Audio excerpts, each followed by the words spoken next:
மதிமுக பொதுச் செயலாளர் வைகோவின் சமத்துவ நடைப்பயண நிகழ்ச்சியில் முதலமைச்சர் மு.க.ஸ்டாலின் தற்போது உரையாற்றி வருகிறார். அதன் நேரடி காட்சிகளை தற்போது பார்க்கலாம். என்னுடைய அன்பு தம்பி நாடாளுமன்ற உறுப்பினர் துரை வைகோ அவர்களை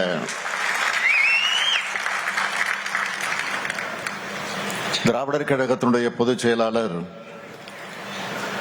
மதிப்பிற்குரிய துரை சந்திரசேகர் அவர்களை நடைபயணம் செஞ்சவர் நம்முடைய அருமை அண்ணன் வைகோ அவர்கள். அவருடைய நெஞ்சுரத்தையும் ஸ்டாமினாவையும் பார்க்கும்போது அவருக்கு 82 வயசா அல்லது 28 வயசா என்று நமக்கெல்லாம் ஆச்சரியப்பட தோணுது. ஒரு இளைஞருக்குரிய வேகத்தையும் ஊக்கத்தையும் உத்வேகத்தையும் இன்னைக்கு அவர்கிட்ட நாமெல்லாம் பார்க்கிறோம். இளைஞர்களுக்கு நல்வழி காட்டிட, அதுவும் இளைஞர்களோட ஒன்று சேர்ந்து இந்த சமத்துவ நடைபயணத்தை தொடங்குகிற அண்ணன் வைகோ அவர்களுக்கு என்னுடைய வாழ்த்துக்கள், பாராட்டுக்கள். திராவிட இயக்கத்தை பொறுத்த வரைக்கும் காலந்தோறும் இளைய தலைமுறையோட நலனுக்காகவும் எதிர்காலத்தினுடைய நன்மைக்காகவும் அவர்களின் வளர்ச்சிக்காகவும் செயலாற்றிக் கொண்டிருக்கக்கூடிய இயக்கமாக நம்முடைய இயக்கம் இருந்து கொண்டிருக்கிறது. தள்ளாத 95 வயதில தளராம தொண்டு செஞ்சவர் தந்தை பெரியார் அவர்கள். தமிழ்நாட்டு இளைஞர்களுக்கும் பெண்களுக்கும் கல்வி உள்ளிட்ட எல்லா உரிமைகளும் பெற்றிட கிடைக்கணும், அதுக்கு சாதி மதம் உள்ளிட்ட தடைகள் அகற்றப்படணும், அது தகர்க்கப்படணும்னு தன்னுடைய இறுதி மூச்சு வரைக்கும் பாடுபட்டவர் தந்தை பெரியார் அவர்கள். அவர் வழிவந்த தலைவர் கலைஞர் அவர்கள் 80 ஆண்டு கால பொது வாழ்க்கைக்கு சொந்தமானவர். சர்க்கர நாற்காலியில உட்கார்ந்த வண்ணம் ஓய்வில்லாமல் உழைச்சார். 16 வயசுல மாணவநேசன் பத்திரிகை ஆரம்பிச்சு இளைஞர்களுடைய உறவாடிய அவர் 89 வயசுலயும் பேஸ்புக், ட்விட்டர்ல இளைஞர்களுடைய அரசியல் பண்ணார். அப்படிப்பட்ட திராவிட இயக்க யூனிவர்சிட்டியில படிச்சவர் தான் அண்ணன் வைகோ அவர்கள். ஏன், இந்த ஸ்டாலினும் அதே யூனிவர்சிட்டி மாணவன் தான். அண்ணன் வைகோ அவர்கள் தலைவர் கலைஞருக்கு பக்கத்திலே இருந்து அரசியல் கத்துக்கிட்டவர். தலைவர் கலைஞர் அவர்களை பற்றி அடிக்கடி சொல்லுகிற போது அவர் குறிப்பிட்டு சொல்லுவார், இமைப்பொழுதும் நம் நெஞ்சை விட்டு அகலாத தலைவர் கலைஞர் சொல்லுவார். அவரே குறிப்பிட்டார். அப்படிப்பட்ட தலைவர் கலைஞர் அவர்கள் மதுரையிலிருந்து திருச்செந்தூருக்கு நீதி கேட்டு நடைபயணத்தை நடத்திய நேரத்தில் அவருடைய கால் கொப்பளிக்க நடந்து சென்ற போது அவருக்கு பாதுகாவலராக கூடவே நடந்தவர் தான் அண்ணன் வைகோ அவர்கள். இன்னைக்கு தேர்ந்தெடுக்கப்பட்டிருக்கக்கூடிய இளைஞர் படையோடு சமத்துவ நடைபயணத்தை நடத்துகிறார். இந்த நடைபயணத்தில் பங்கேற்கக்கூடிய பலரையும் நேர்ல அவரே தேர்வு செஞ்சிருக்கிறார். அது எப்படி தெரியுமா? இந்த இளைஞர்கள் எல்லாம் பெற்றோருடைய சம்மதத்தை பெற்றிருக்கிறார்களா? இதனால அவங்களுடைய கல்லூரியுடைய தேர்வை ஏதாவது பாதிக்குமா? அவங்களுடைய உடல் தரம் என்ன, மன உறுதி எப்படி இருக்கு, ஆர்வம் எப்படி இருக்கு, எல்லாத்தையும் உறுதி செஞ்சுட்டு தான் இந்த இளைஞர் படையை அவர் தேர்ந்தெடுத்திருக்கிறார்.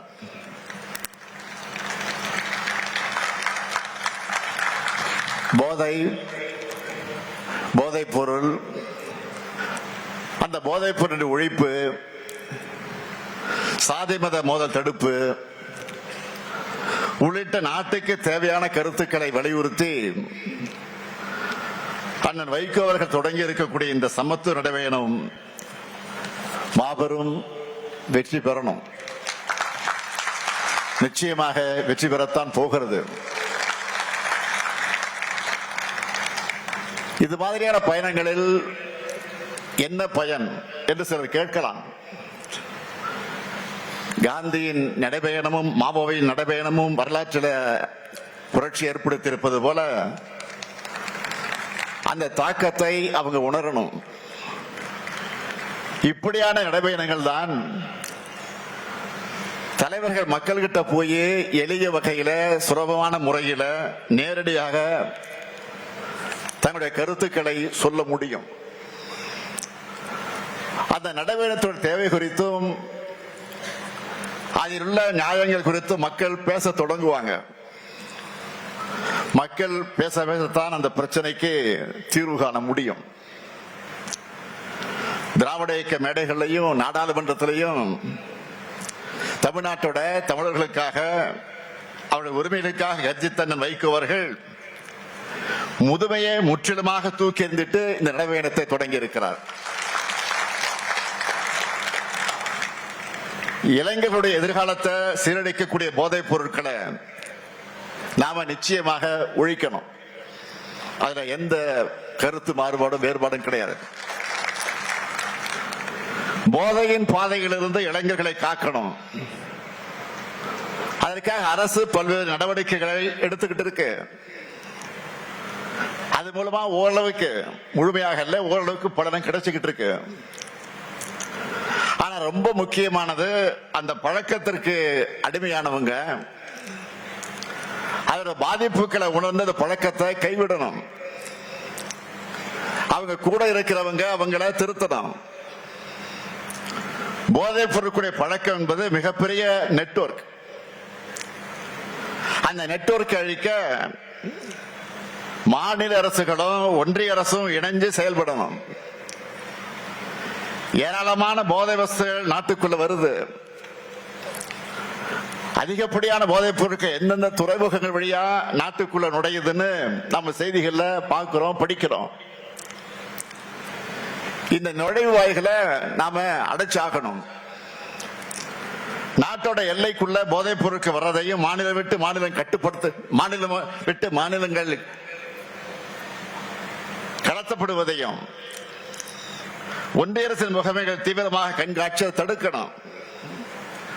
அதுக்கு எல்லா மாநில அரசுகளும் தேவையான எல்லா ஒத்துழைப்பையும் கொடுக்கணும். எடுத்துக்காட்டுக்காக நான் சொல்றேன், கடந்த சில மாதங்கள்ல திருவள்ளூர், வேலூர், ராணிப்பேட்டை போன்ற மாவட்டங்கள்ல இருந்து 1 லட்சத்துக்கு அதிகமான போதை மாத்திரைகளை பிடிச்சிருக்கிறோம். இந்த கடத்தல்ல சம்பந்தப்பட்டவங்க மகாராஷ்டிரா, ஆந்திரா, தெலுங்கானா, ஹரியானா போன்ற மாநிலங்களை சார்ந்தவர்களாக இருக்காங்க. அதே போல இன்னும் சில வழக்குகள்ல குற்றவாளிகள் நைஜீரியா, செனகல் போன்ற நாடுகளை சார்ந்தவர்களாக இருக்காங்க. இப்படிப்பட்ட நெட்வொர்க்கை ஒழிக்க எல்லாரும் கைகோக்கணும். நம்மை பொறுத்த வரைக்கும் போதைப் பொருள் பழக்கத்தை முற்றிலுமாக ஒழிக்கணும்னு தமிழ்நாடு அரசோட துறைகள், ஒன்றிய அரசின் துறைகளோட அண்டை மாநில காவல்துறையினரோடு முழு ஒத்துழைப்பையும் கொடுத்து செயல்பட்டு வருகிறது என்பதை நான் தெரிவிக்க கடமைப்பட்டிருக்கிறேன். போதை ஒழிப்புங்கிறது சமூகத்தோட கூட்டு பொறுப்பா இருக்கணும். முக்கியமா கலைத்துறை சார்ந்தவங்க பொறுப்புணர்ச்சியோடு தங்களுடைய படைப்புகளை உருவாக்கணும்.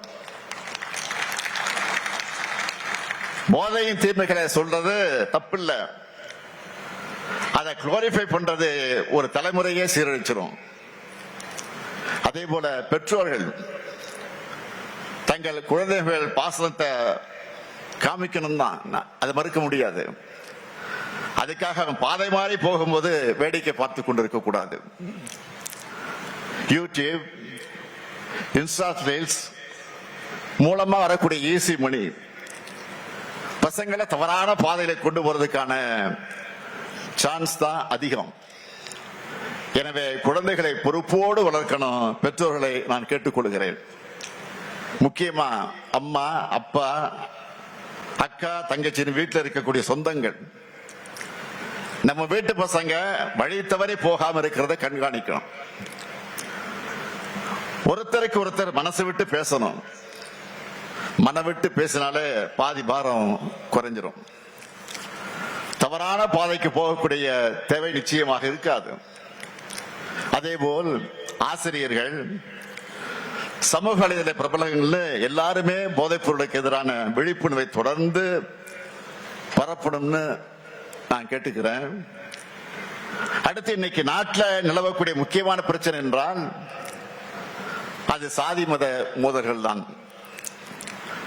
ஒன்றிய அமைச்சர் உள்ளிட்ட பொறுப்பில் இருக்கக்கூடிய பதவிகள் இருக்கக்கூடியவங்களை இப்ப வெறுப்பு பேச்சுக்களை பேசியும் இரு பிரிவினருக்கிடையே மோதலை தூண்டுகிற விதமாக செயல்படுவதை பார்க்கிறோம்.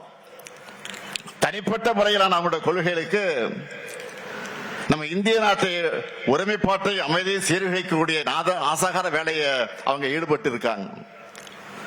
நாட்டில் இஸ்லாமியர்கள், கிறிஸ்தவர்கள், ஆதி திராவிடர்கள், பிற்படுத்தப்பட்ட மக்கள்னு எல்லாரும் அச்சத்தில் வாழக்கூடிய ஒரு நிலைமை இன்றைக்கு ஏற்பட்டிருக்கு. இப்போ அண்மையில் நடந்த கிறிஸ்துமஸ் சமய விழா நடந்துச்சு. அந்த சமயத்தில் நாட்டில் பல்வேறு இடங்கள் நடந்த தாக்குதலை பற்றி எல்லாருக்கும் தெரியும். சில ஆண்டுகளுக்கு முன்னாடி நம்ம நாட்டில் இந்த நிலைமை இருந்துச்சா? ஊரே ஒண்ணு சேர்ந்து மகிழ்ச்சியா இருந்த காலம் போய் ஒருத்தருக்கு ஒருத்தரை எதிரியா கட்டமைக்கிற வேலையை பிளவுவாத சக்திகள் இன்றைக்கு தெளிவா செஞ்சிட்டு இருக்காங்க. அன்பு செய்ய சொல்லித்தர வேண்டிய ஆன்மீகத்தை சில கும்பல் வம்பு செய்வதற்காக பயன்படுத்துகிறாங்க. இந்த நிலையிலே தான் அண்ணன் வைகோ அவர்கள் இந்த சமத்துவ நடைபயணத்தை தொடங்கி இருக்கிறார். திராவிட இயக்கத்திற்கு பல்வேறு திருப்பு முனைகள் கொடுத்த நகர் தான் இந்த திருச்சி நகர். அண்ணன் வைகோ அவர்கள் இந்த நடைபயணம் நிச்சயமா புதிய வரலாற்றை படைக்கும்.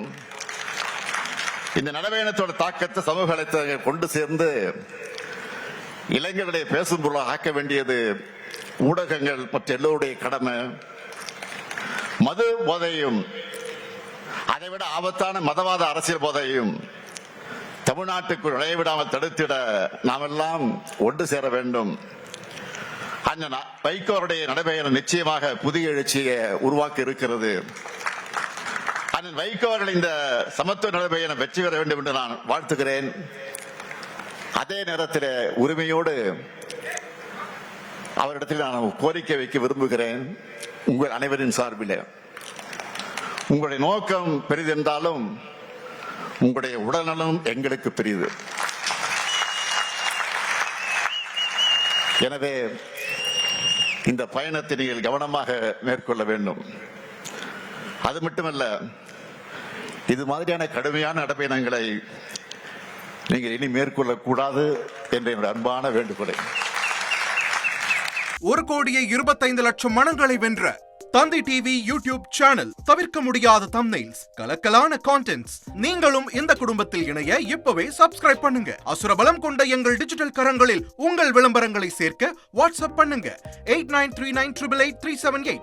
Email advttanditv@dttv.in.